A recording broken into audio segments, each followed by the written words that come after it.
James and the Giant Peach, Chapter 7. The two women and the small boy stood absolutely still on the grass underneath the tree, gazing up at this extraordinary fruit.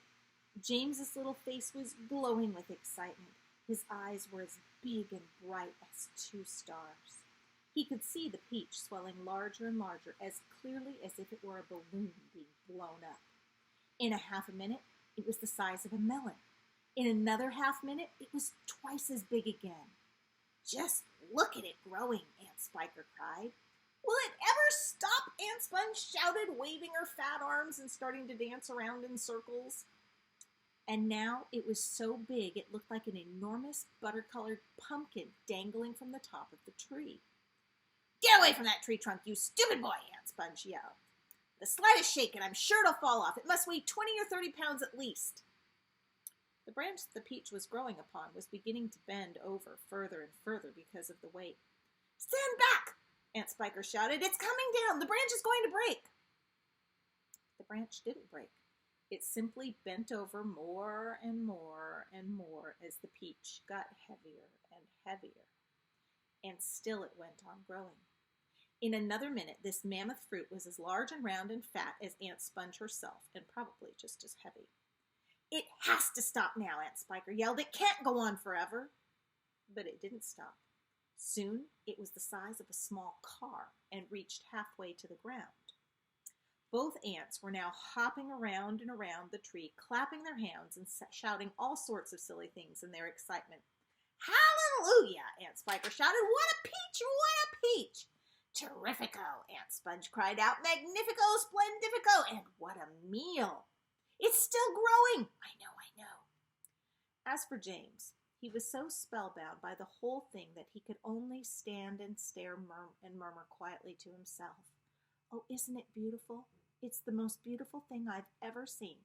"Shut up, you little twerp!" Aunt Spiker snapped, happening to overhear him. "It's none of your business." "That's right," Aunt Sponge declared. "It's got nothing to do with you whatsoever. Keep out of it." "Look!"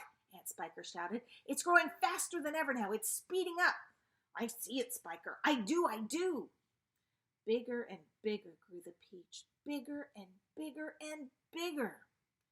Then at last, when it had become nearly as tall as the tree that it was growing on, as tall and wide, in fact, as a small house, the bottom part of it gently touched the ground, and there it rested.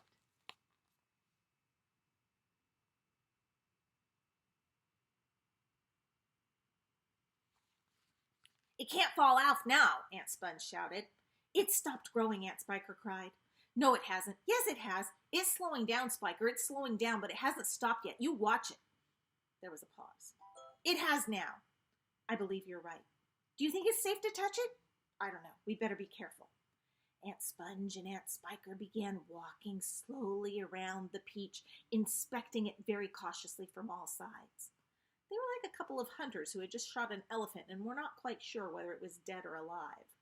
The massive round fruit towered over them so high that they looked like midgets from another world beside it. The skin of the peach was very beautiful, a rich buttery yellow with patches of brilliant pink and red. Aunt Sponge advanced cautiously and touched it with the tip of one finger. "It's ripe!" she cried. "It's just perfect! Now see here, Spiker, why don't we go and get us a shovel right away and dig out a great big hunk of it for you and me to eat?"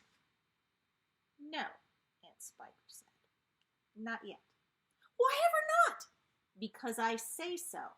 "But I can't wait to eat some," Aunt Sponge cried out. Her mouth was watering now, and a thin trickle of spit was running down one side of her chin.